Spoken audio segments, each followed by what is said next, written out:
कहानी है एक ऐसी लड़की की जो इस दुनिया से पूरे 1000 साल आगे भविष्य में समय यात्रा करके पहुंच जाती है। यह फिल्म आपको एक पल के लिए भी बोर नहीं करेगी। तो चलिए शुरू करते हैं, क्योंकि आगे जो रहस्य खुलने वाला था वह इंसानी सोच से भी कहीं आगे था। एक दिन लूसी गलती से एक बैज को छू लेती है और पल भर में उसके सामने दूसरी दुनिया एक्टिव हो उठती है, जैसे किसी ने भविष्य का गुप्त दरवाजा खोल दिया हो। लेकिन अगले ही सेकंड वह वापस लौट आती है। यह अजीब घटना देखकर वह जोर से चिल्ला उठती है। आसपास खड़े लोग उसे हैरानी से देखने लगते हैं। लूसी खुद को संभालते हुए कहती है कि वह ठीक है, लेकिन अंदर से उसका दिमाग हिल चुका था, क्योंकि ऐसी चीजें किस्सों में सुनाई देती हैं, असल दुनिया में नहीं। फिर वह जमीन पर पड़े बैज को दोबारा छूकर देखती है और इस बार भी वही दृश्य सामने खुल जाता है। अब उसे यकीन हो चुका था कि यह कोई भ्रम नहीं था। कुछ बड़ा उसके संपर्क में आ चुका था जो उसकी जिंदगी बदलने वाला था। लूसी हैरान तो थी ही, साथ ही उसके अंदर जानने की आग भी जल चुकी थी। अब की बार उसने बैज को सीधे हाथ में उठा लिया और अगले ही पल सुनहरे धान के खेत सामने दिखाई देते हैं। पीछे एक विशाल इमारत चमक रही थी। यह नजारा इतना साफ था मानो भविष्य खुद उसके सामने खड़ा हो। वह आगे बढ़ने लगती है, लेकिन तभी किसी अदृश्य बैरियर से टकरा जाती है। यानी मंजिल सामने थी पर रास्ता लॉक था। असल में उसका शरीर अभी असली दुनिया में था और वहां सिर्फ उसकी चेतना पहुंच रही थी। मतलब सिस्टम ने उसे झलक तो दिखाई थी, लेकिन पूरी एंट्री अब भी मंजूर नहीं की थी। यहीं से खेल और गहरा हो गया। उसे देख पास खड़ा एक लड़का समझ बैठता है कि शायद यह कोई नया फ्लर्ट करने का तरीका है। वह बैज उठाने ही वाला होता है, लेकिन लूसी तुरंत उसे रोक देती है, क्योंकि हर राज सबके लिए नहीं होता। फिर वह बैज को रैपर में लपेटकर घर ले आती है। रास्ते भर उसके मन में सवाल दौड़ते रहते हैं और उसे ही यह दुनिया क्यों दिख रही है। अब जवाब लेना जरूरी हो चुका था। घर पहुंचकर लूसी सोचती है कि अपने पिता को भी यह अनुभव कराएगी, लेकिन जैसे ही उसके पिता बैज को छूते हैं कुछ भी नहीं होता। तभी उसे समझ आया कि यह चुनाव खास था। लूसी खुद फिर बैज को हाथ लगाती है और एक बार फिर उसी रहस्यमयी दुनिया में पहुंच जाती है। लेकिन इस बार उसे महसूस होता है कि वह तेजी से आगे बढ़ रही है, जैसे कोई अनदेखा सिस्टम उसे पहचान चुका हो और मंजिल की तरफ खींच रहा हो। उसके पिता को लगता है बेटी मजाक कर रही है और गुस्से में आकर बैज अपने पास रख लेते हैं, लेकिन लूसी इतनी आसानी से रुकने वाली नहीं थी। अब उसके भीतर सवाल नहीं, जिद जाग चुकी थी। रात को जब पिता सो जाते हैं तो वह चुपचाप उनके कमरे में जाती है और बैज उठाने लगती है। जैसे ही वह उसे छूती है वह फिर उसी सुनहरी दुनिया में पहुंच जाती है। अब वह बिना समय गंवाए सीधा इमारत की ओर कदम बढ़ाती है, लेकिन फिर वही अदृश्य वॉल उसे रोक देती है। अब लूसी समझ चुकी थी। तभी उसके दिमाग में एक उपाय आता है। वह दिशा तय कर साइकिल पर सवार हो जाती है और उसी ओर चल पड़ती है जहां इमारत थी। अब वह सच जाने बिना लौटने वाली नहीं थी, क्योंकि कुछ रहस्य पीछा नहीं छोड़ते। एक खुले मैदान में पहुंचकर जहां कोई बाधा नहीं थी, वह दोबारा बैज निकालती है और इस बार सीधे इमारत के भीतर पहुंच जाती है। अब असली दुनिया सामने थी। उसके सामने भविष्य की टेक्नोलॉजी से भरा शहर था, जहां बिना ट्रैक ट्रेनें दौड़ रही थीं। रॉकेट खुद वापस उतर रहे थे और गुरुत्वाकर्षण को मात देने वाले स्विमिंग पूल भी थे।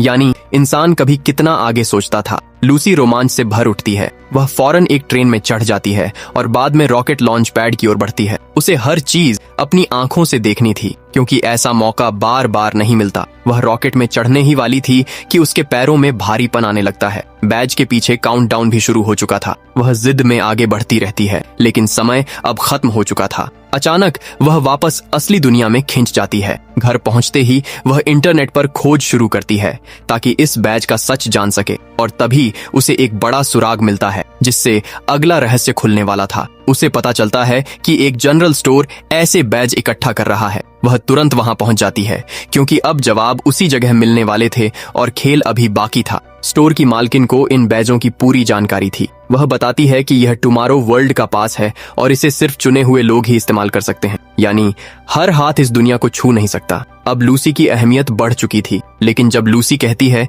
कि उसे नहीं पता बैज किसने दिया, तो मालकिन नाराज हो जाती है। उसे लगता है कोई बड़ा सच छुपाया जा रहा है और माहौल अचानक बदल जाता है। वह खिलौना जैसी गन निकालकर धमकाने लगती है। पहले लूसी इसे मजाक समझती है, लेकिन अगले ही पल उसके चेहरे का रंग उड़ जाता है, क्योंकि खतरा अब सामने खड़ा था और रास्ता बंद लग रहा था। तभी खिड़की से एक मेटल बॉल अंदर आ गिरती है। मालकिन तुरंत खतरा पहचान लेती है, लेकिन बहुत देर हो चुकी थी। कुछ सेकंड में सब खत्म हो सकता था और मौत कमरे में दाखिल हो चुकी थी। तभी एक लड़की खिड़की तोड़कर अंदर आती है और लूसी से कहती है, तुरंत बाहर निकलो वरना लेजर किरणें उसे खत्म कर देंगी। लेकिन लूसी का हाथ बैज पर जाम हो चुका था। अब समय उससे तेज भाग रहा था। नई लड़की उसका हाथ पकड़ती है और आखिरी सेकंड में उसे बाहर खींच लेती है। इसके बाद दोनों मिलकर स्टोर मालिक से भिड़ जाती हैं। छोटी दिखने वाली वह लड़की बेहद ताकतवर थी और पलों में सबको गिरा देती है। लेकिन तभी सच सामने आता है कि स्टोर मालिक इंसान नहीं, रोबोट था। यह देखकर लूसी दंग रह जाती है। अब उसे समझ आने लगा था कि यह खेल इंसानों से कहीं बड़ा है। दोनों कार में बैठकर वहां से निकलती हैं। उसी ने चुपचाप लूसी को बैज दिया था, यानी यह मुलाकात पहले से तय थी। लेकिन जैसे ही लूसी को पता चलता है कि अथीना भी एक रोबोट है, वह घबरा जाती है। गाड़ी रोककर वहां से भाग निकलती है। अब भरोसा फिर टूट चुका था। अथीना उसका पीछा करने लगती है, लेकिन तभी वह एक कार से टकरा जाती है। ड्राइवर डरकर उसकी ओर भागता है। तभी दूसरी लड़की कार लेकर निकल जाती है और हालात फिर बदल जाते हैं। लेकिन टकराई हुई अथीना अचानक उठ बैठती है, जैसे उसे कुछ हुआ ही ना हो। अब उसकी रफ्तार इंसानों जैसी नहीं लग रही थी।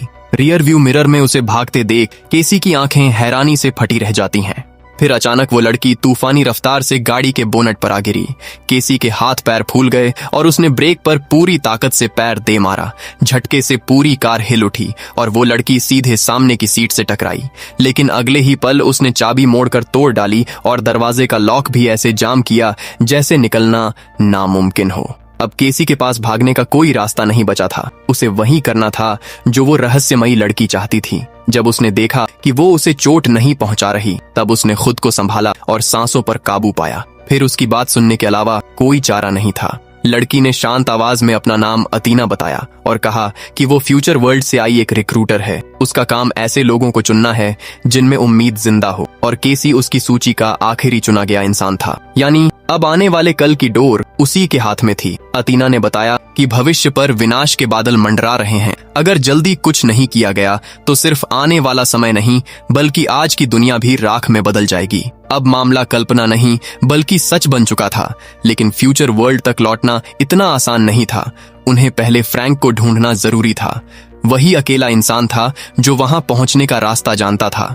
दोनों तुरंत फ्रैंक के घर जा पहुंचे, लेकिन उसने दरवाजा खोलने से साफ इनकार कर दिया। चाहे कितनी भी गुहार लगाई गई, केसी मायूस होकर बाहर घूमने लगी। तभी उसकी नजर घर के चारों तरफ लगे रिसीवर पर गई और उसी पल उसके दिमाग में एक खतरनाक तरकीब आई। पास खड़ी टूटी गाड़ी देखकर उसे योजना मिल गई। कुछ देर बाद फ्रैंक ने देखा एक जलती हुई कार उसके घर की तरफ बढ़ रही है। वो तुरंत फायर एक्सटिंग्विशर लेकर बाहर भागा, लेकिन असली चाल तो पीछे से चली जा चुकी थी। जैसे ही फ्रैंक आग बुझाने में उलझा, केसी चुपके से घर के अंदर दाखिल हो गई। वो सीधा कंट्रोल रूम तक पहुंची, जहां स्क्रीन पर दुनिया की तबाही चमक रही थी और सामने काउंटडाउन मशीन रखी थी। तभी फ्रैंक सीक्रेट रास्ते से बाहर आया और उसने बिना झिझक सच बता दिया। दुनिया सिर्फ 60 दिनों में खत्म होने वाली है। अब कुछ भी कर लो, फर्क नहीं पड़ेगा। लेकिन केसी हार मानने वालों में से नहीं थी। उसने कहा, किस्मत लिखी नहीं जाती, बनाई जाती है। उसी पल स्क्रीन पर 100% से 99% हो गया। फ्रैंक कुछ सेकंड के लिए हैरान रह गया। क्या सच में यह लड़की सब बदल सकती है? अब उम्मीद की पहली किरण जाग चुकी थी। फिर अतीना के साथ तीनों फ्रैंक के सीक्रेट बेस पहुंचे। वहां एक ट्रेवल पॉड रखा था। उसे चालू करते ही केसी को चक्कर आने लगे और होश खुला तो वो खुद को पेरिस में पाती है। अब सफर इतिहास बदलने वाला था। आईफल टावर के भीतर उन्हें 4 महान वैज्ञानिक मिले, जिन्होंने फ्यूचर वर्ल्ड से संपर्क बना रखा था। उन्होंने एक स्विच दबाया और पूरा आईफल टावर 2 हिस्सों में खुल गया। नीचे से एक विशाल रॉकेट आसमान की तरफ उठ खड़ा हुआ। केसी, अतीना और फ्रैंक तुरंत उसमें चढ़ गए। रॉकेट बादलों को चीरता हुआ ऊपर निकल गया। एक ऊंचाई पर पहुंचकर उसका बूस्टर अलग हो गया और कैप्सूल उलटी दिशा में घूम गया। अब वापसी का हर रास्ता पीछे छूट चुका था। फिर कैप्सूल तेज रफ्तार से पृथ्वी की ओर लौटा और स्पेस टाइम बैरियर को चकनाचूर कर गया। अब वो फ्यूचर वर्ल्ड में पहुंच चुके थे, लेकिन यहाँ हर तरफ सन्नाटा और बर्बादी पसरी थी। तभी कुछ फ्लाइंग व्हीकल्स आए और उन्हें डेविड के पास ले जाया गया, जो इस दुनिया का गवर्नर था। फ्रैंक ने बताया कि केसी दुनिया बचा सकती है, लेकिन असली चेहरा अब भी पर्दे में था। डेविड उन्हें टाइम मॉनिटरिंग टावर ले गया, जहां क्वांटम टेक्नोलॉजी से अतीत और भविष्य देखा जा सकता था। केसी ने अपना पुराना अक्स देखा, फिर युद्ध, न्यूक्लियर धमाके और बांट देखी। केसी ने पूछा, अगर सब जानते थे तो लोगों को बचाया क्यों नहीं गया? डेविड बोला, इंसान अपनी तबाही खुद चुनता है। हम सिर्फ काबिल लोगों को अपनाते हैं, बाकी दुनिया को उसके हाल पर छोड़ दिया गया। केसी को यह सोच भीतर तक चुभ गई। तभी उसने देखा कि दृश्य कुछ पल को बदल गए। उसे समझ आया, यह मशीन भविष्य नहीं दिखा रही, बल्कि डर फैलाकर इंसानों को खत्म कर रही है। यानी असली जहर यही टावर था। तीनों वापस डेविड के पास पहुंचे, लेकिन उसे कोई फर्क नहीं पड़ा। फ्रैंक समझ गया कि पूरी साजिश उसी की थी। उसने बिना देर किए डेविड पर हमला कर दिया और फिर आखिरी जंग शुरू हो गई। अतीना रोबोट्स से भिड़ गई जबकि केसी ने बम फेंक दिया। धमाके में सारे रोबोट्स उड़ गए। डेविड भी इमारत के नीचे दब गया। अब खेल पूरी तरह पलट चुका था। तभी अतीना ने देखा कि फ्रैंक को गोली लगी है। वो उसके सामने आकर खुद ढाल बन गई। फ्रैंक उसे बचाना चाहता था लेकिन उसका कोर बुरी तरह टूट चुका था। अब आखिरी फैसला लेना जरूरी था। पूरा टावर उड़ाने के लिए आत्मविस्फोट जरूरी था। फ्रैंक ने भारी दिल से उसे ऊपर उड़ाया और फिर नीचे गिरा दिया। जबरदस्त धमाके में टावर तबाह हो गया और डेविड हमेशा के लिए मिट गया। दुनिया बच चुकी थी। केसी और फ्रैंक ने फैसला किया, अब फ्यूचर वर्ल्ड का दरवाजा सबके लिए खुलेगा ताकि हर सपने देखने वाले को एक मौका मिल सके।